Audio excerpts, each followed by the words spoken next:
Hello, my dear students. I'm Namita Pant and I'm lecturer English in Government Polytechnic, Dehradun. And as you all know that we have been discussing the syllabus of English and Communication Skills Semester 1 for Uttarakhand Polytechnic students. The thing that we have to do today is active and passive voice. I know for many of you, it has been a very difficult task of converting, of recognizing what is an active voice sentence or what is a passive voice sentence, and to interchange from active to passive or from passive to active. Let's try it here. I have made a presentation for you all to understand active and passive voice and how to do the conversion and all those things. So let's move forward. We'll be dealing with what is a voice. First of all, we'll understand what is a voice. Then the two voices in English, that is active voice and the passive voice. I'll try to explain what is active voice and what is passive voice, how to use them, what is the difference between these two, and what are the certain rules that we have to follow while studying active and passive voice. And there'll be certain examples with which to help you out in a better understanding of this voices, and there'll be certain solved exercises also. So let's move forward. See, voice was what is it? First and foremost comes the point where we have to understand what a voice is. Okay. So what is a voice? The term voice is used to denote the form of the verb which shows if the subject in a given sentence is the doer of the or the receiver of the action. Okay. इसका meaning क्या हुआ कि voice वो term है, वो ये बताती है कि जो वर्ब है उस सेंटेंस में, वो जो सब्जेक्ट जो है वो उसमें करने वाला है काम को, डूअर है उस सेंटेंस का, या फिर रिसीवर है उस एक्शन का। हम एक तरीके से अगर सब्जेक्ट को यूज करेंगे तो वो लगेगा कि डूअर के लिए ज्यादा इंपॉर्टेंस दी जा रही है, मतलब करने वाले को इंपॉर्टेंस दी जा रही है। और अगर उसे दूसरी जगह पे लगा देंगे तो ऐसा लगेगा जैसे कि ऑब्जेक्ट को ज्यादा इंपॉर्टेंस दी जा रही है, या डूअर जो है वो रिसीव कर रहा है उस एक्शन को, ऐसा उस सेंटेंस के स्ट्रक्चर से फील होता है। ठीक है, एग्जाम्पल्स आएंगे, आप लोग समझेंगे इसे। ठीक है, the voice of a verb describes the relationship between the action and the participants. और पार्टिसिपेंट्स कौन कौन होते हैं, कौन कौन हो सकते हैं किसी सेंटेंस में?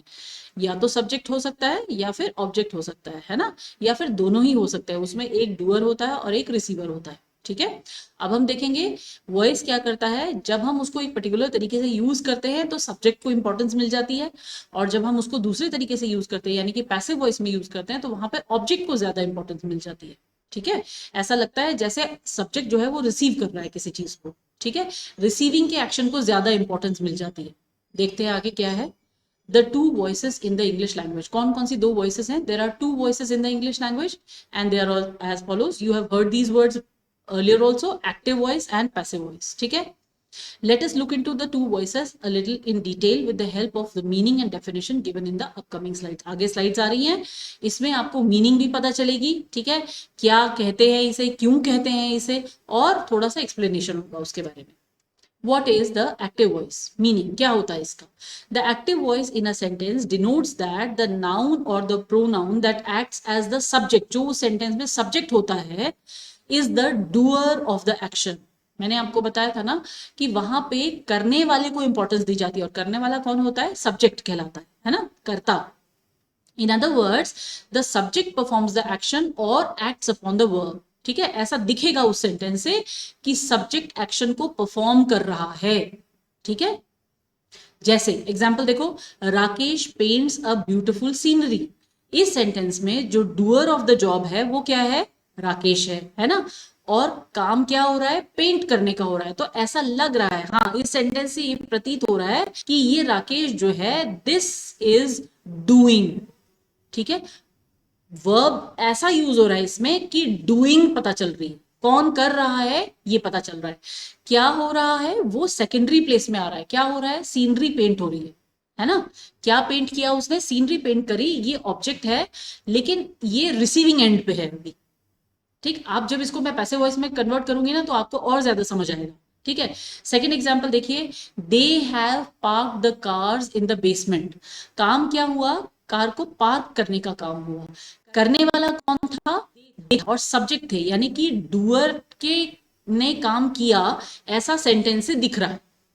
डूअर ने यानी कि दे ने यानी कि उन्होंने कार को बेसमेंट में पार्क किया।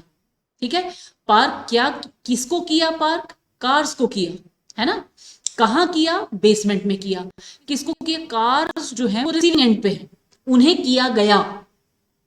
ठीक है, अब देखो पैसिव वॉइस में इन्हीं सेंटेंसेस को चेंज करके दिखाएंगे। The passive voice on the other hand represents that the subject is one acted upon by the action और वर्ब इन द सेंटेंस। ऐसा लगता है जैसे सब्जेक्ट के द्वारा, ऐसा वन एक्टेड अपॉन मतलब सब्जेक्ट के द्वारा किया गया, यानी कि सब्जेक्ट को थोड़ा सा कम इंपॉर्टेंस होती है इस सेंटेंस में। ठीक है, ऐसा लगता है जैसे वर्ब डोमिनेट कर रहा है, या फिर ऑब्जेक्ट को आगे कर दिया हमने तो ऐसा लग रहा है जैसे कि वो रिसीविंग एंड पे आ गया। होता तो रिसीविंग एंड पे नहीं है, करता तो सब्जेक्ट ही है, लेकिन ऐसा कुछ स्ट्रक्चर ऑफ द सेंटेंस हो जाता है कि लगता है जैसे एक्टेड अपॉन है, मतलब जैसे उस पर काम हो रहा है, ऐसा टाइप का फील आता है उसमें। ठीक है, it can also be said that the passive voice indicates that the subject in the sentence is no longer active but passive। हाँ, ऐसा दिखता है जैसे डूअर नहीं है, अब वो रिसीविंग एंड में आ गया है। तो अब जब डूअर होगा कोई सब्जेक्ट तो फिर वो रिसीविंग एंड में नहीं होगा ना, वो एक्टिव स्टेट में होगा, लेकिन इसकी वजह से ऐसा दिखता है कि जैसे वो पैसिव स्टेट में चला गया। जैसे देखो पिछले सेंटेंस में मैंने एक सेंटेंस बताया था एक्टिव वॉइस का, Rakesh paints a beautiful scenery.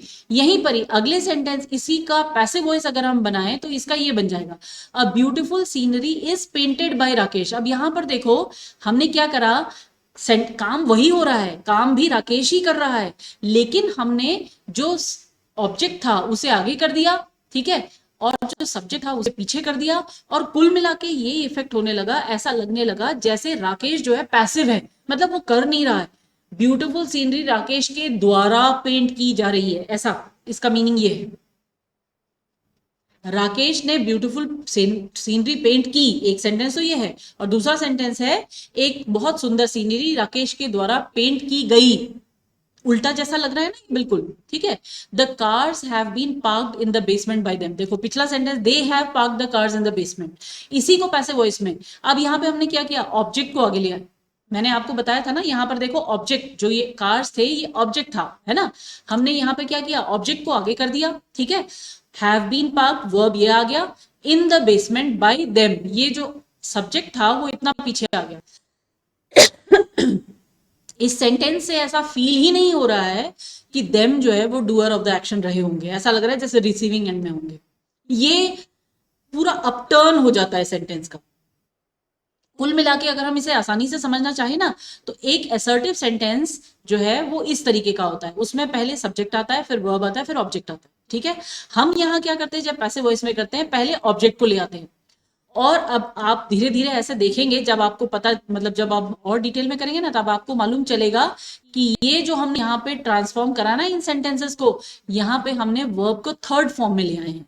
ये भी वर्ब का थर्ड फॉर्म है। ठीक है, और वर्ब का थर्ड फॉर्म होने की वजह से हमको एक हेल्पिंग वर्ब लगाना पड़ रहा है, तो यानी कि या लिंकिंग वर्ब, हेल्पिंग वर्ब कह लो आप इसे। ठीक है, तो ऑब्जेक्ट, ऑब्जेक्ट के बाद एक क्या आता है, हेल्पिंग वर्ब जरूर आता है, और उसका वर्ब आता है जो कि हमेशा थर्ड फॉर्म में होता है, और उसके बाद आता है सब्जेक्ट।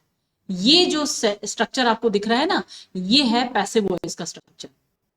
आपको अगर ग्रामर थोड़ी सी पहले से आपकी स्ट्रांग रही है, या आपने ग्रामर में इंटरेस्ट दिखाया है, तो आपको ये समझ आएगा जो ये स्ट्रक्चर मैंने यहाँ पे लिखा हुआ है इसका क्या मीनिंग है। अगर नहीं समझा है तो मैं आगे की स्लाइड्स जितनी भी आएंगी वहां पे इसे अच्छे से आपको समझाने की कोशिश करूंगी कि यहाँ पे कहा क्या जा रहा है। ठीक है, ये देखो अ ब्यूटीफुल सीनरी, ये जो था ये ऑब्जेक्ट है, इज जो है ये एक हेल्पिंग वर्ब है। ठीक है, क्योंकि यही टेंस बता रहा है यहाँ पे, वर्ब जब थर्ड फॉर्म चला जाता है ना बच्चों, तो फिर वो टेंस नहीं बताता। ठीक है, और ये जो है ये सब्जेक्ट है। ऐसे ही यहाँ पे कार्स जो है ऑब्जेक्ट है, have been parked, have been जो है यहाँ पर हेल्पिंग वर्ब है। ठीक है, और पार्क जो है ये वर्ब की थर्ड है। वर्ब की थर्ड फॉर्म जब भी हम यूज करते हैं वो टेंस नहीं बता पाती, और इसीलिए टेंस बताने के लिए हमें हेल्पिंग वर्ब की जरूरत पड़ती है, जिसे हम ऑक्सिलरी वर्ब भी बोलते हैं। जब हमने वर्ब्स करा था तो हमने ये सुना था, ये टर्म आया था ऑक्सिलरी वर्ब। इनको हम कब यूज करते हैं, जब वर्ब जो है अपना पूरा काम नहीं कर पाती, यानी कि वो टेंस नहीं बता पा रही, तो हमें वहां पे फिर हेल्पिंग वर्ब से को लाना पड़ेगा, ताकि हमें टेंस पता चले कि इस सेंटेंस का टेंस क्या है। हर कोई भी हम सेंटेंस लिखेंगे ना, उसका टेंस तो होना चाहिए, या तो प्रेजेंट होना चाहिए, या पास्ट होना चाहिए, या फ्यूचर होना चाहिए, है ना। तो यहाँ पे टेंस बताने के लिए हमें ऑक्सिलरी वर्ब की जरूरत पड़ेगी, ठीक है। और इन द बेसमेंट तो ठीक है, वहां पर सेंटेंस में था इन द बेसमेंट, और बाई देम क्या कहाँ पार्क किया था, उसका आंसर था ये इन द बेसमेंट, है ना। और बाई देम ये जो था ये था, तो देखो बिल्कुल ऑपोजिट कर दिया ना हमने। यहाँ पर जो हमने सेंटेंस लिखा था, पहले सब्जेक्ट आया था, फिर वर्ब आया था, और फिर ऑब्जेक्ट आया था। ऐसे ही यहाँ पर भी हुआ था, दे सब्जेक्ट हैव पार्क। अच्छा, हैव अब यहाँ पे क्यों आया फिर से, क्योंकि ये जो पार्क्ड है ना, ये भी वर्ब का थर्ड फॉर्म है, तो इसलिए हमने हैव पार्क्ड करा, हेल्पिंग वर्ब की यूज लिया। हेल्पिंग वर्ब ये बताने के लिए यहाँ पर कि ये प्रेजेंट टेंस में है, ये प्रेजेंट टेंस है, इसलिए पता चल रहा है क्योंकि हैव आया है। अगर यहाँ पे हैड आया होता तो ये पास्ट टेंस होता, या विल हैव आया होता तो ये फ्यूचर टेंस होता, ठीक है। टेंसेस को हम अलग प्रेजेंटेशन में करेंगे आगे, पर अभी मैं आपको एक जस्ट रफ आइडिया दे रही हूँ, ठीक है। तो they have park the cars, they subject हो गया, हैव हेल्पिंग वर्ब हो गया, ठीक है, पार्क वर्ब की थर्ड फॉर्म हो गई, द कार्स हो गया ऑब्जेक्ट, ठीक है। और ये क्या है इन द बेसमेंट, ये इसका कॉम्प्लीमेंट है, कंप्लीट करने के लिए। कहां पर दिखाया, मतलब it is, though it is not necessary in the sentence but to specify the place, ठीक है।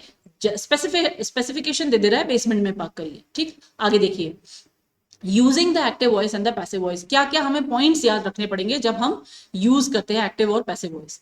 There are a few points that you have to bear in mind when using the active and the passive voice in the English language. The active voice is used generally as they give the information in a direct and clear manner. हम ज्यादातर active voice को use करते हैं क्योंकि इनसे जो भी information बिल्कुल डायरेक्ट और साफ साफ होती है। जैसे हमने बोला, Rakesh paints a beautiful scenery, सीधा सीधा सेंटेंस है, राकेश ने एक बहुत सुंदर सीनरी बनाई, है ना। अब हम इसको बोले एक बहुत सुंदर सीनरी राकेश के द्वारा बनाई गई, ये बड़ा अजीब सा सेंटेंस लग रहा है तो सही, ग्रामेटिकली बिल्कुल ठीक है, लेकिन थोड़ा सा ऑकवर्ड है। So try using whenever we are speaking to one another, try using active voice in general.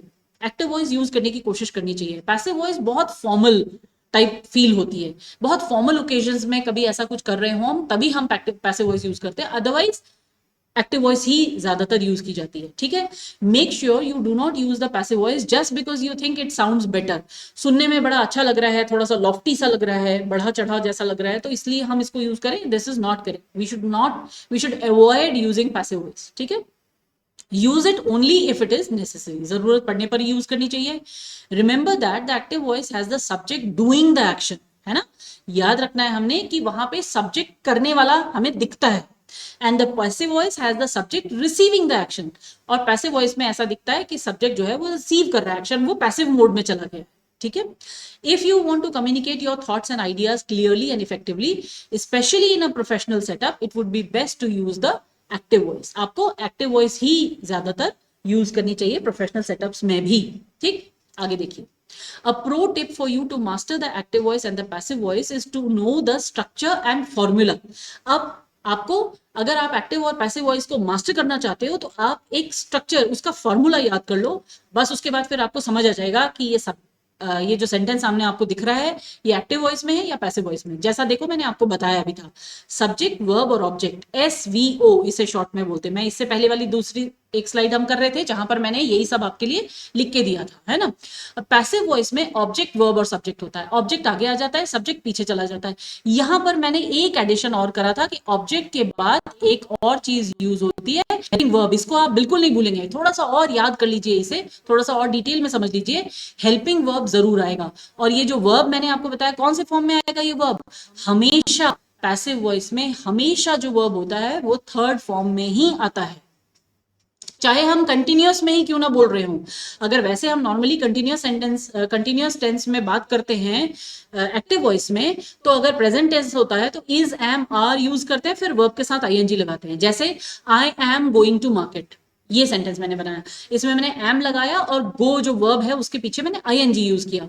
अगर मैं इसी सेंटेंस को पास्ट टेंस में बनाऊंगी कंटिन्यूअस में, तो मैं बोलूंगी I was going to market, मैंने वहां पे वॉज लगाऊंगी हेल्पिंग वर्ब, और गो के पीछे फिर भी ING रहेगा, है ना, कंटिन्यूअस बनाने के लिए। और अगर ऐसे ही फ्यूचर में फ्यूचर कंटिन्यूअस बनाऊंगी तो बोलूंगी I will be going to market, है ना। विल बी हेल्पिंग वर्ब का यूज करूंगी और गोइंग प्रेजेंट पार्टिसिपल है, आपको पता है ये प्रेजेंट पार्टिसिपल है। हम जब पार्टिसिपल्स कर रहे थे, जब हम ये क्या कहते हैं नॉन फाइनाइट सीख रहे थे, तो वहां पे मैंने आपको बताया था कि पार्टिसिपल्स होते हैं, उसमें दो पार्ट होते हैं, एक प्रेजेंट पार्टिसिपल और एक पास्ट पार्टिसिपल। तो ये प्रेजेंट पार्टिसिपल का एग्जाम्पल है, गोइंग, है ना, गो के पीछे मैंने आईएनजी लगा दिया। लेकिन अगर हम पैसिव वॉइस में इन सेंटेंसेस को चेंज करेंगे ना, तो गो के पीछे आईएनजी हट जाएगा, हमको गो को थर्ड फॉर्म में ही लाना पड़ेगा। और गो का थर्ड फॉर्म क्या होता है? गो, वेंट, गॉन, थर्ड फॉर्म होता है गॉन। ठीक है, अब हम ये आईएनजी को कहां लगाएंगे?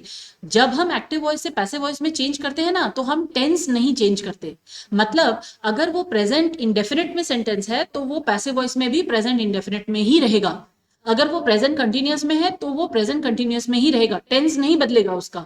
तो अब कंटिन्यूअस में एक एग्जांपल, सिर्फ मैं आपको यहाँ पे एग्जांपल बता रही हूँ, क्योंकि यहाँ पे प्रेजेंट टेंस में जब मैंने सेंटेंस बनाया था प्रेजेंट कंटिन्यूअस का, तो गोइंग आया था, तो इसको अब मैं क्या कहूंगी? I am going to market. अब जैसे सपोज, खैर गोइंग का तो पैसिव वॉइस बनता नहीं, गो एक नॉन ट्रांजिटिव वर्ब है।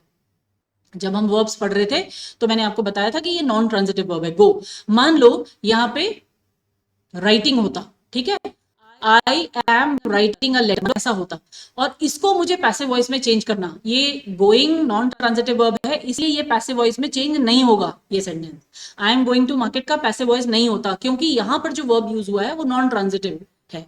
ठीक है, सॉरी, इन ट्रांजिटिव है। I wrote it wrong, it is not non transitive, it is in transitive, है ना, it is in transitive verb. Writing जो है ये ट्रांजिटिव वर्ब है। यहां पर अगर मान लो I am writing a letter, ठीक है, अब तो यहां इसको अगर मैं चेंज करूंगी तो क्या करूंगी? अ लेटर को आगे ले आऊंगी, है ना। इज बीइंग, लेटर क्या है? सिंगुलर है ना, तो इज एक वर्ड यहां पे आ जाएगा। मदर वर्ब, आपको याद है मैंने आपको वर्ब्स बताते समय बताया था कि एक मदर वर्ब होती है बी, उसके पीछे आईएनजी हम लगा देंगे, बीइंग, और राइट का थर्ड फॉर्म ही लिखेंगे, चाहे वो यहां पर जब हम लिख रहे थे तो चाहे वो कंटिन्यूअस में ही आ रहा था, लेकिन जब हम उसे पैसिव वॉइस बनाएंगे तो वो थर्ड फॉर्म में ही जाएगा। तो यानी कि राइटिंग का बनेगा इज बीइंग रिटन। अब ये इज तो इसलिए आया क्योंकि मैंने आई एम राइटिंग बताया था, वैसे इज नहीं, बीइंग रिटन। अब यहां पे इसके पीछे आगे आप इज लगाओ, वॉज लगाओ, वर लगाओ, कुछ भी लगाओ, एम लगाओ, कुछ भी लगाओ, लेकिन बीइंग रिटन तो कॉमन है। राइट का जो आईएनजी था यहाँ पे, जो राइटिंग के पीछे जो ये आईएनजी लगा हुआ था, ये बी के पीछे चला जाएगा। क्यों? क्योंकि ये रूल है कि पैसिव वॉइस में वर्ब हमेशा थर्ड फॉर्म में होता है। आई होप आपको ये छोटा सा पॉइंट समझ आया होगा। आगे बढ़ते हैं, देखिए difference between the active and the passive voice. Analysing the difference between the active voice and the passive voice is what will help you in a much better way to learn how to use the two voices effectively. Take a look at the table in the next slide to know how they differ. अब अगला table देखते हैं हम अगली slide में। देखो, active voice क्या करता है? Denotes that the subject is performing the action. ऐसा लगता है सब्जेक्ट ही एक्शन को परफॉर्म कर रहा है, यानी कि सब्जेक्ट ही इस सेंटेंस में डूअर है ना। और यहां पैसिव वॉइस में क्या होता है? Denotes that the subject is acted upon. ऐसा लगता है जैसे वो पैसिव हो गया है, उसके ऊपर काम हो रहा है, ऐसा लगता है। ठीक है, the active voice does not require a linking verb to make sense. जैसे प्रेजेंट इंडेफिनिट में और पास्ट इंडेफिनिट में हमें कोई लिंकिंग वर्ब की जरूरत नहीं पड़ती। ही गोज टू स्कूल, बिल्कुल ठीक है, ये एक्टिव सेंटेंस, यहाँ पे गोज के साथ हमें कोई भी हेल्पिंग वर्ब की, लिंकिंग वर्ब की भी जरूरत नहीं है। The passive voice uses a linking verb followed by the past participle of the main verb. ये जो लिखा है ना पास्ट पार्टिसिपल, इसका मतलब वही है जो मैं अभी तक बता रही थी, क्या? Third form of the verb की जरूरत हमें यहां पर पड़ती है। ठीक है, the active voice focuses on the doer of the action. Active voice में क्या होता है? सारा फोकस किसके ऊपर होता है? एक्शन करने वाले पर, यानी कि ये डूअर ऑफ द एक्शन कौन है? सब्जेक्ट है ना। सारा जो फोकस होता है वो सब्जेक्ट पर ही होता है। और वेयर क्या होता है? ये जे के ऊपर है, ठीक है। ई और सी बिल्कुल एक जैसा दिख रहा है मेरे, ठीक। The passive voice comes in handy when the doer of the action is undetermined. Passive voice वहां पर काम आता है जहां पर हमें ये नहीं पता होता कि इस एक्शन का करने वाला कौन है। मान लो मैं अगर एक सेंटेंस बोलती हूं, somebody stole my पर्स, ठीक है, तो इस सेंटेंस में हमें नहीं मालूम ना कौन है somebody, हमको डूअर ऑफ द एक्शन नहीं मालूम, तो हम इसको पैसिव वॉइस में बोलेंगे तो भी बेटर लगेगा सुनने में, माई पर्स वॉज स्टोलन, बस। उसके आगे बाई somebody भी बोलने की जरूरत नहीं है, क्योंकि डूअर ऑफ द एक्शन तो हमें वैसे भी पता नहीं है। जब डूअर ऑफ द एक्शन यानी कि सब्जेक्ट हमें पता ही नहीं है, तो उसको लिखने की भी जरूरत नहीं पड़ती। ठीक है, माई पर्स वॉज स्टोलन, ये ठीक है बिल्कुल सेंटेंस। ठीक। Has a direct clear and strong tone, इसका जो टोन होता है एक्टिव वॉइस का डायरेक्ट होता है, क्लियर होता है और बहुत स्ट्रॉन्ग होता है, क्योंकि डूअर ऑफ द एक्शन दिखता है वहां पे। और इसका क्या होता है, has an indirect weak and subtle tone, बहुत दबा हुआ सा इसका टोन होता है, इसलिए इसे ज्यादातर यूज नहीं करना चाहिए। ठीक है, एग्जाम्पल्स देखो, आई डेकोरेटेड द हॉल, ये आई जो है वो क्या है, सब्जेक्ट है। ठीक है, डेकोरेटेड क्या है, वर्ब है, डेकोरेट मैंने किया है ना, और हॉल क्या है, ऑब्जेक्ट है। ठीक है, ऑब्जेक्ट है। अब इसको हम पैसिव वॉइस में ले, द हॉल ऑब्जेक्ट को हमने आगे कर दिया, वॉज मैंने आपको बोला था हेल्पिंग वर्ब पड़ेगी, क्यों पड़ेगी, टेंस बताने के लिए पड़ेगी यहाँ पे, है ना। डेकोरेटेड दिखने में तो ये ऐसा लग रहा है जैसे ये सेकंड, क्योंकि डेकोरेट, डेकोरेटेड, डेकोरेटेड, उसका सेकंड फॉर्म भी डेकोरेटेड होता है और उसका पास्ट पार्टिसिपल भी डेकोरेटेड होता है, यानी कि थर्ड फॉर्म भी। लेकिन यहां पर जो यूज हुआ है, क्योंकि मैंने आपको बोला था हमेशा उसका थर्ड फॉर्म ही पैसिव वॉइस में यूज होता है, तो ये थर्ड फॉर्म है। ठीक है, बाय मी। आगे देखो, Devi gave Shanti a gift, Devi subject है, दिया उसने, क्या काम हुआ, देने का हुआ, किसको दिया, शांति को दिया, है ना। और क्या दिया, गिफ्ट दिया। अब हमने जब ऑब्जेक्ट और सब्जेक्ट पढ़े थे तब मैंने आपको बताया था ये जो है ये कौन कैसा तरीके का ऑब्जेक्ट है, इनडायरेक्ट ऑब्जेक्ट है। और क्या दिया, जो क्या का आंसर करता है वो क्या होता है, डायरेक्ट ऑब्जेक्ट होता है। ठीक है, तो अब हम इसको दो तरीके से चेंज कर सकते हैं पैसिव वॉइस में। एक तरीका तो यह है जो यहाँ पे दिख रहा है आपको, Shanti was given a gift by Devi, Shanti को एक गिफ्ट दिया गया देवी के द्वारा।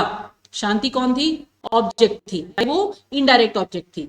इसको मैं एक और तरीके से कैसे चेंज कर सकती हूँ पैसिव वॉइस में, इसको लिख सकती हूँ, a gift was given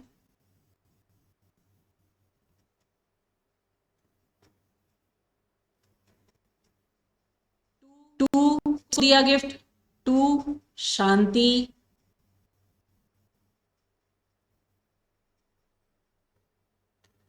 by Devi. अगर मैं इस सेंटेंस को ऐसा लिख दूं क्या होगा, मैंने डायरेक्ट ऑब्जेक्ट को आगे कर दिया, ये जो है ये डायरेक्ट ऑब्जेक्ट हो। तो जिस सेंटेंस में दो ऑब्जेक्ट होते हैं आप उसको दोनों में से किसी भी ऑब्जेक्ट को आगे करके पैसिव वॉइस में चेंज कर सकते हो। एक तरीका तो ये था, Shanti was given a gift by Devi, और दूसरा तरीका था a gift was given to Shanti by Devi. दोनों के दोनों बिल्कुल ठीक हैं। क्यों बने दोनों, जैसा मैंने आपको अभी एक्सप्लेन करा, क्योंकि इस सेंटेंस में दो ऑब्जेक्ट हैं, क्या दिया, गिफ्ट दिया, और किसे दिया, शांति को दिया, ये दोनों ऑब्जेक्ट्स। ठीक है, आगे बढ़ते हैं। देखिए, rules to be followed when converting the active voice to the passive voice. क्या क्या रूल्स हमें फॉलो करने, when converting the active voice into the passive voice और vice versa, there are changes in the tenses और and pronouns used in the sentences. क्या क्या चीज change होती है, टेंसेस चेंज होते हैं। जैसे टेंसेस इसलिए चेंज होते हैं, वैसे वैसे बेसिकली देखो तो टेंसेस चेंज नहीं होते हैं, टेंस वही रहता है, लेकिन जो मेन वर्ब होता है ना वो हमेशा थर्ड फॉर्म में चलता है। इन्होंने लिखा है टेंस चेंज हो, वैसे टेंस चेंज होते नहीं। प्रोनाउंस तो डेफिनेटली चेंज होते हैं, क्योंकि ऑब्जेक्ट की जगह पे सब्जेक्ट चला जा रहा है और सब्जेक्ट की जगह पे ऑब्जेक्ट हो जा रहा है, तो अगर प्रोनाउंस यूज करेंगे तो वो थोड़े से चेंज होते हैं। ठीक है, अगली स्लाइड में देखो आपको कुछ टेबल दिया हुआ है जहां पे हम टेंसेस कैसे चेंज हो रहे हैं या हम प्रोनाउंस कैसे चेंज कर रहे हैं वो है। देखो, प्रेजेंट टेंस में एक्टिव वॉइस में हम बोलेंगे ब्रिजेश प्लेज क्रिकेट, और हम यहां पर जब इसे चेंज करेंगे तो क्या बोलेंगे, cricket is played by Brijesh. Tense वही है, सिंपल टेंस ही है, सिंपल टेंस मतलब इंडेफिनिट भी बोलते हैं इसे, प्रेजेंट इंडेफिनिट है ये यहाँ पर। ठीक है, तो प्लेज के बदले में क्योंकि हमको वर्ब की थर्ड फॉर्म यूज करनी है, इसलिए हमने एक लिंकिंग वर्ब या हेल्पिंग वर्ब यूज करा बताने के लिए कि ये प्रेजेंट है। ये वाला जो सेंटेंस है ना बच्चों, ये भी प्रेजेंट इंडेफिनिट है और ये भी प्रेजेंट इंडेफिनिट है, टेंस उसका भी चेंज नहीं हुआ है, दोनों ही प्रेजेंट इंडेफिनिट है। बस हमने यहाँ पे क्या किया है, इसको अगर थर्ड फॉर्म में किया है तो एक हेल्पिंग वर्ब की का यूज किया है ताकि हमें पता चले कि ये प्रेजेंट इंडेफिनिट ही है। ठीक है, नेक्स्ट देखो, ब्रिजेश इज प्लेइंग क्रिकेट, ये कंटिन्यूअस है, क्रिकेट इज बीइंग प्लेड। मैंने आपको एक एग्जांपल इससे पहले ऐसा बताया था कि हमको प्लेइंग का जो आईएनजी है, जो आईएनजी यूज हुआ है, इसको हम बी के पीछे ले जाएंगे क्योंकि हमको इस प्ले को क्या करना है, पे चेंज करना है। ठीक है, ऐसे ही ब्रिजेश हैज प्लेड क्रिकेट, यहाँ पे तो ऑलरेडी ये वर्ब थर्ड फॉर्म पे है। ठीक है, लेकिन हम इसको जब पैसिव वॉइस में करते हैं तो हमको इसको क्या करना पड़ता है, क्योंकि हमने क्रिकेट को आगे लेकर आए हैं, उस पर काम होता हुआ दिखा रहे हैं, तो हम क्या करेंगे, has been played. Perfect continuous का आप हमेशा याद रखेंगे, चाहे प्रेजेंट परफेक्ट कंटिन्यूअस हो, चाहे पास्ट परफेक्ट कंटिन्यूअस हो, चाहे फ्यूचर परफेक्ट कंटिन्यूअस हो, ये तीनों पैसिव वॉइस में चेंज नहीं होते। ठीक है, इनका पैसिव वॉइस नहीं होता है। ठीक, आगे देखिए, अब ये पास्ट टेंस, अभी तक तो हम प्रेजेंट टेंस का कर रहे थे, अब पास्ट टेंस देखिए। ब्रिजेश प्लेड क्रिकेट, यहां पे जो प्लेड है ना बच्चों, ये सेकंड फॉर्म का है। कैसे पता चला मुझे ये सेकंड फॉर्म का है? क्योंकि अगर ये थर्ड फॉर्म का होता तो इसके साथ हेल्पिंग वर्ब लगता। बिना हेल्पिंग वर्ब के कोई भी थर्ड फॉर्म वर्ब का यूज नहीं कर पाएंगे हम, उसे हमें हेल्पिंग वर्ब लगाना ही पड़ेगा वहां पे। ठीक है, इसलिए पता चलता है कि ये सेकंड फॉर्म है। कंफ्यूजन क्यों हुआ? क्योंकि प्ले, प्लेड, प्लेड, उसका सेकंड फॉर्म भी प्लेड होता है और थर्ड फॉर्म भी प्लेड ही होता है। ठीक है, क्रिकेट वॉज प्लेड, अब हमने यहाँ पे हेल्पिंग वर्ब का यूज क्यों किया? ये प्लेड हमें दिख तो बिल्कुल वैसा ही रहा है, लेकिन यहाँ पे जो ये प्लेड है ये किस फॉर्म में आ गया है? ये थर्ड फॉर्म में आ चुका है, इसलिए हमें हेल्पिंग वर्ब की जरूरत पड़ रही है, वॉज हमने लगाया। ठीक है, ऐसे ही ब्रिजेश वॉज प्लेइंग क्रिकेट तो हो जाएगा क्रिकेट वॉज बीइंग, बिल्कुल कॉमन है, देखो बिल्कुल कोई डिफरेंस नहीं है। वहां पे हम इज बीइंग प्लेड करा था, यहाँ पे हमने वॉज, क्योंकि इज जो है वो प्रेजेंट टेंस बताता है और वॉज जो है वो पास्ट टेंस बताता है। और हमने वॉज क्यों यूज किया, वर क्यों नहीं यूज किया? दो वर्ड्स यूज होते हैं ना पास्ट टेंस में, एक वॉज एक वर। क्यों हमने वॉज यूज किया? क्योंकि ब्रिजेश क्या है, सिंगुलर है। अगर यहाँ पर दे होता तो फिर हम वर लगाते, हम उसको प्लूरल बनाते, है ना। आगे देखिए, परफेक्ट टेंस में क्या होता है? ब्रिजेश हैड प्लेड क्रिकेट, है ना। और इसको हम पैसिव वॉइस में जब करेंगे, क्रिकेट हैड बीन प्लेड। ठीक है, हैड के साथ लगाएंगे, बीन लगाएंगे। परफेक्ट में हमेशा बीन लगता है जब हम एक्टिव से पैसिव करते हैं। और जैसा मैंने आपको बताया, परफेक्ट कंटिन्यूअस चेंज नहीं होता। ठीक, फ्यूचर देखिए, एक्टिव सेंटेंस में ब्रिजेश विल प्ले क्रिकेट। ठीक, अब यहां पे हम क्या करते हैं, विल के साथ एक वर्ड मदर वर्ब यूज कर लेते हैं, B.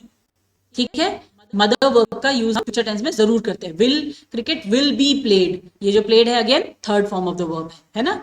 Brijesh will be playing cricket. आपको एक और एग्जाम, अभी तीनों मैंने बताए थे ना आपको, जैसे present perfect continuous, past perfect continuous और फ्यूचर परफेक्ट कंटिन्यूअस चेंज नहीं होते, मैंने बताया था पैसिव वॉइस में। ऐसे ही फ्यूचर कंटिन्यूअस भी चेंज नहीं होता है। ठीक है, परफेक्ट आ जाए, फ्यूचर परफेक्ट में क्या होता है? Brijesh will have played, will have या शैल हैव यूज होता है, हम यहाँ क्या कर देंगे, विल हैव बीन। अगर शैल लगा होगा तो हम कर देंगे शैल हैव बीन। बहुत आसान होता है। अगर आप ये टेबल को थोड़ा सा एक बार सोच ले, समझ लें अच्छे से ना, आपको रोज ये याद रहेगा। और कोई भी सेंटेंस आ जाए, आप उसको यहां पर अप्लाई करेंगे तो आपको आराम से बनाना आ जाएगा कि ये सेंटेंस कैसे चेंज होगा। ठीक है, आगे बढ़ते हैं। देखिए कैसे प्रोनाउंस चेंज होते हैं। जब आई होता है तो वो मी बन जाता है। मतलब जैसे आई रोट अ लेटर, तो क्या हो गया, a letter was written by me, है ना। या we played cricket, cricket was played by us, by लगेगा हमेशा बीच में। ही, जैसे ही rode a bicycle, a bicycle was rode by him, है ना। She she flew a kite, ठीक है, a kite was flown by her. ठीक है, या हम बोले दे read the book was read by them। ठीक है, या इट से करें, इट से क्या सेंटेंस बन सकता है, it liked to be fed. It हम किसी पेट के लिए बोल सकते हैं, it liked to be fed. ठीक है, अच्छा इस सेंटेंस का होगा नहीं, लाइक्ड का इंट्रांजिटिव है ये, तो हो नहीं पाएगा इसका। या इट ड्रू अ पेन, उसने एक पेन बनाई, तो a pen was drawn by it. ठीक है, तो ऐसा करके हम इनको चेंज करते हैं, बाई उसके बीच में जरूर आता है। ठीक, few other points to use the two voices effectively when converting a sentence in the active voice to the passive voice. The first thing that you have to do is interchange the subject and the object. Interchange मतलब जैसे ये s, अगर यहाँ पर हम active voice में लिख रहे हैं, पहले सब्जेक्ट आ रहा है, फिर वर्ब आ रहा है, फिर ऑब्जेक्ट आ रहा है, तो आप क्या करोगे, ऑब्जेक्ट की जगह पे सब्जेक्ट को लिख दोगे और सब्जेक्ट की जगह पे ऑब्जेक्ट को लिख दोगे, ओएस हो जाएगा। ठीक है, ऑब्जेक्ट वर्ब सब्जेक्ट हो जाएगा। The next part of speech you have to focus on is the verb. When converting the active voice into the passive voice, you just have to convert the main verb into its past participle or its third form. मैं बार बार repeat किया जब आपको मैं ये करा रही थी कि उसको पास्ट पार्टिसिपल में चेंज करते हैं या थर्ड फॉर्म में चेंज करते हैं। The third form of the main verb is the past participle form of the verb, है ना। जैसे राइट हम एक वर्ब लिख रहे हैं तो इसका जो पास्ट पार्टिसिपल है वो क्या होता है, write past participle third form क्या होता है, रिटन, है ना। राइट रोट उसका past form, past participle form होता है written. Go went gone, eat ate eaten, हमेशा थर्ड फॉर्म यूज होगा पैसिव वॉइस में, ठीक है। आगे देखिए, when you are changing the tense of the main verb make sure you use an auxiliary verb which maintains the tense of the sentence, the sentence represents, मतलब ऐसा helping verb हमने use करना है जिससे कि उसका टेंस वैसा का वैसा ही बना रहे, टेंस चेंज ना हो। मतलब अगर प्रेजेंट टेंस है तो is, am, are, has, have ये यूज होंगे, और अगर पास्ट टेंस है तो वॉज, वर, हैड ये यूज होगा, और अगर फ्यूचर है तो क्या होगा, विल बी, शैल बी, ऐसा करके हम यूज करेंगे, ठीक है। Will be, shall be, will have been, shall have been, ऐसा यूज होगा, ठीक है। Always use the preposition by before the subject in a passive voice, जैसा मैंने अभी आपको यहां पर बताया था, बाय, हर एक के आगे बाय लगेगा, ठीक है। If there are any adverbs used in the sentence with the active voice be sure to include it in the passive voice as well, अगर कोई एडवर्ब यूज हो रहा है किसी एक्टिव वॉइस के सेंटेंस में तो उसे पैसिव वॉइस में भी यूज करना है, ठीक है। जैसे he drew the picture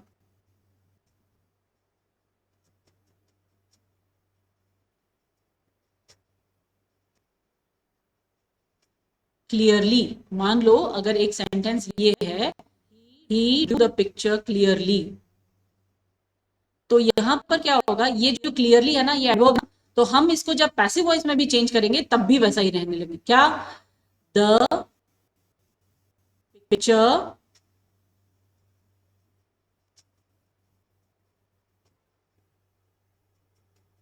was, was क्योंकि यहाँ पे वर्ब सेकेंड फॉर्म में है, इससे पता चलता है कि ये सिंपल पास्ट टेंस है। द पिक्चर वॉज, ड्रू का थर्ड फॉर्म क्या होता है, draw, Drew, drawn, the picture was drawn by him clearly, या फिर इसके लिए हम लिख सकते हैं the picture was drawn clearly by him, clearly को हम यहां भी लगा सकते हैं या फिर हम इसे इसके बदले में यहां पर यूज कर सकते हैं, ड्रॉन के जस्ट बाद भी यूज कर सकते हैं, the picture was drawn clearly by him या the picture was drawn by him clearly, दोनों ही ठीक है। तो एडवर्ब अगर यूज होगा तो आप उसे पैसिव वॉइस में भी छोड़ेंगे नहीं, उसे हमेशा यूज करेंगे, ठीक है। आगे देखिए एग्जाम्पल्स आ रहे हैं कुछ। Twinkle likes adventure stories, adventure stories are liked, क्यों लिखा मैंने आर लाइक, क्योंकि ये लाइक्स जो है ये वर्ब का फर्स्ट फॉर्म है, यानी ये प्रेजेंट इंडेफिनेट टेंस में है, ठीक है। और इंडेफिनेट में हमको, अब हमने आर क्यों लगाया, क्योंकि स्टोरीज क्या है, जो ये टेंस होता है ना बच्चों, ये सब्जेक्ट को देख के लगता है, स्टोरीज क्या है, प्लूरल है ना, प्लूरल है ना, एक से ज्यादा स्टोरीज हैं तो हमें आर लगाना होगा, are liked by Twinkle. Lata is learning French, is learning क्या पता चला हमें, इससे क्या टेंस है इसका, प्रेजेंट कंटिन्यूअस है ना। तो हम क्या करेंगे, फ्रेंच इज बीइंग, क्यों फ्रेंच इज, क्यों, क्योंकि फ्रेंच सिंगुलर है, इज बीइंग मैंने आपको बताया था, लर्न के पीछे जो आईएनजी लगा हुआ है वो बी के पीछे चला जाएगा, बीइंग हो जाएगा, और लर्न का थर्ड फॉर्म जाएगा learned by Lata this year, ठीक है। किशोर हैज ब्रॉट मैकरून्स, मैकरून्स एक तरीके के बिस्किट होते हैं, कुकीज होती हैं, तो हैज ब्रॉट है, ये है प्रेजेंट परफेक्ट बोलते हैं इसे, वर्ब की थर्ड है हैज और हैव के साथ, ठीक है। हैज क्यों लगाया, क्योंकि किशोर जो है वो सिंगुलर है, अगर ये प्लूरल होता, दे होता तो हम लगाते हैव, ठीक है। किशोर हैज ब्रॉट मैकरून्स, अब हमने देखो यहां पर हैव लगा दिया, क्यों, क्योंकि मैकरून्स जो है वो क्या है, प्लूरल। मैंने आपको बताया कि वर्ब का जो फॉर्म है वो सब्जेक्ट को देके होता है, आगे कौन सा नाउन आया है या प्रोनाउन आया है, अगर वो सिंगुलर है तो सिंगुलर के जैसा यूज होगा, प्लूरल है तो प्लूरल के जैसा यूज होगा। तो मैकरून्स प्लूरल है इसलिए हमने हैव लगाया। हैव बीन ब्रॉट बाय, ये वर्ब की थर्ड फॉर्म है, ठीक है, हैव बीन ब्रॉट बाय किशोर। ऐसे ही सिद्धार्थ प्लेड क्रिकेट, ठीक है, प्लेड ये क्या है, सेकंड फॉर्म है। मैंने बताया था ना आपको कि कैसे पहचाना मैंने ये सेकंड फॉर्म है, क्योंकि अगर ये थर्ड फॉर्म होती तो एक हेल्पिंग वर्ब जरूर होता। यहाँ पे कोई हेल्पिंग वर्ब नहीं है, मतलब ये वर्ब की सेकंड फॉर्म है। मतलब इसका टेंस क्या है बताओ, इसका टेंस है प्रेजेंट पास्ट इंडेफिनिट, ये पास्ट इंडेफिनिट का सेंटेंस है, ठीक है, वर्ब की सेकंड फॉर्म आती है उसमें। Siddharth played cricket, cricket was played, क्यों वॉज लगाया हमने, क्योंकि क्रिकेट जो है वो सिंगुलर है। अगर कोई होती जो प्लूरल में होती तो हम यहाँ पे वर लगाते। Cricket was played by Siddharth. आगे देखिए, they were making invitation cards, were making, were past tense में यूज होता है, तो ये जो है सेंटेंस है पास्ट कंटिन्यूअस। जब आईएनजी लगता है ना तो वहां पे कंटिन्यूअस टेंस होता है, तो पास्ट कंटिन्यूअस है, पास्ट इसकी वजह से पता चला, कंटिन्यूअस इससे पता चला, ठीक है। अब हम क्या करेंगे, इनविटेशन कार्ड्स प्लूरल है इसलिए हमने वर लगाया, और मेकिंग का आईएनजी कहां चला गया, बीइंग पे गया, मेड, मेक, मेड, मेड, ये वर्ब का थर्ड फॉर्म आ गया, ठीक है। Cards were being made by them.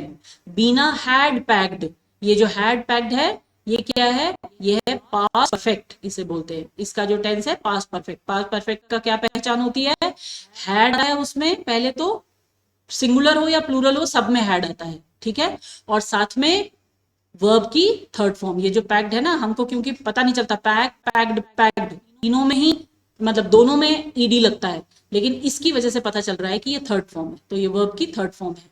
The bags have been, मैंने बताया था ना, बीना सिंगुलर है तब भी हैड आया, प्लूरल होता है तब भी हैड आता है, ठीक, बीन हो गया, और पैक्ड वर्ब की थर्ड फॉर्म आ गई बाय बीना, ठीक।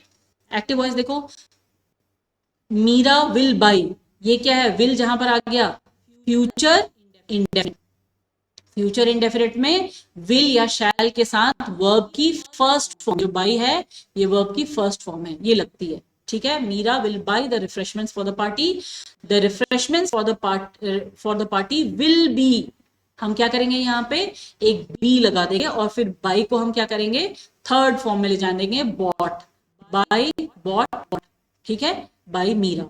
संजय विल हैव गिवन, अब ये विल हैव गिवन क्या फॉर्म होता है, टेंस में क्या कहते हैं हम इसे कहते हैं फ्यूचर परफेक्ट, ये फ्यूचर परफेक्ट है। फ्यूचर परफेक्ट में हम विल हैव या शैल हैव यूज करते हैं, और साथ में जो भी वर्ब होता है उसकी थर्ड फॉर्म यूज करते हैं। तो Sanjay will have given the forms to all the participants, the forms will have been given to all the participants by Sanjay. ये सिंपल असर्टिव सेंटेंसेस थे जिनको हमने पैसिव वॉइस में चेंज करने का तरीका देखा, ठीक है। आगे देखिए, अब कुछ आ गई एक्सरसाइजेस जहां पर आपको चेंज करके देखना है, ठीक। अभी जो हमने पिछले एग्जांपल्स देखे उससे आपको समझ आ जाए। वरुण इज हेल्पिंग रश्मि, अब यहां पर आपने क्या करना है, इसको पैसिव वॉइस में चेंज करना है। क्या करेंगे, इज बीइंग, है ना। मैं आपसे उम्मीद करती हूँ कि आप एक्सरसाइजेस को पहले खुद सॉल्व करेंगे। एक मैं यहाँ पे आपको करके दिखा रही हूँ, वैसे तो इसके सोल्यूशन पीछे अगले स्लाइड में दिए हैं, लेकिन मैं चाहती हूं अब हम यहाँ क्या करेंगे, देखो सबसे पहला 3-4 चीजें हम करनी होती हैं। वरुण ले जाओगे पीछे ऑब्जेक्ट की जगह पे, ऑब्जेक्ट को ले जाओगे सब्जेक्ट की जगह पे, यहाँ पे यानी आ जाएगा रश्मि, ठीक है। रश्मि इज तो वैसा ही रहेगा क्योंकि रश्मि भी सिंगुलर है, Rashmi is being helped by Varun, ठीक है। A gift was given to Mansa by me, मैंने दिया, यानी कि ये आगे आ जाएगा ना, तो ये क्या, ये पैसिव है अभी, तो हम इसको एक्टिव में चेंज करेंगे। आई गेव, वॉज गिवन के बदले क्या हो जाएगा, आई गिव टू मनसा, ठीक है।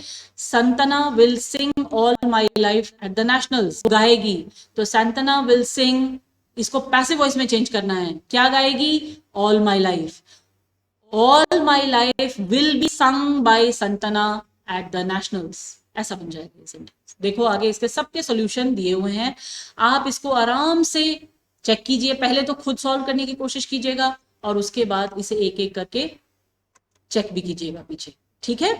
तो इनसे क्या होगा, आपका कॉन्फिडेंस लेवल बढ़ेगा। मैं आपको एक बात और बता देना चाहती हूँ कि जो इस प्रेजेंटेशन में मैंने आपको एक्टिव से पैसिव वॉइस बताया है, वो अभी सिर्फ वन काइंड ऑफ सेंटेंस का बताया है, मतलब कि असर्टिव सेंटेंस का बताया है, सिर्फ वन काइंड। अभी इंटरोगेटिव सेंटेंसेस को कैसे चेंज करते हैं वो हमने नहीं किया, या फिर हम इंपेरेटिव सेंटेंसेस को चेंज करते कैसे करते हैं वो हमने नहीं किया।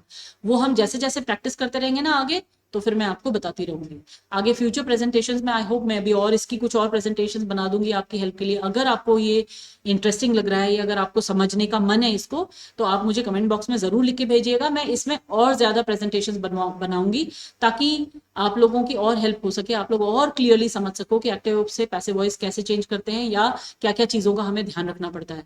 मैंने बताया ना जैसे कि एक्टिव, अभी मैंने सिर्फ असर्टिव सेंटेंसेस बताए, इसी के साथ हम इंटरोगेटिव भी करते हैं, इसमें इंपेरेटिव भी करते हैं, ऑप्टेटिव भी करते हैं। ठीक है, बहुत सारे तरीके के सेंटेंसेस होते हैं जिन्हें हमें पैसिव वॉइस में चेंज करना सीखना होता है। तो वो अगर आप लोग इंटरेस्टेड होंगे तो मैं अगली प्रेजेंटेशन में करूंगी। ठीक है, till then have a good day, take care and good bye.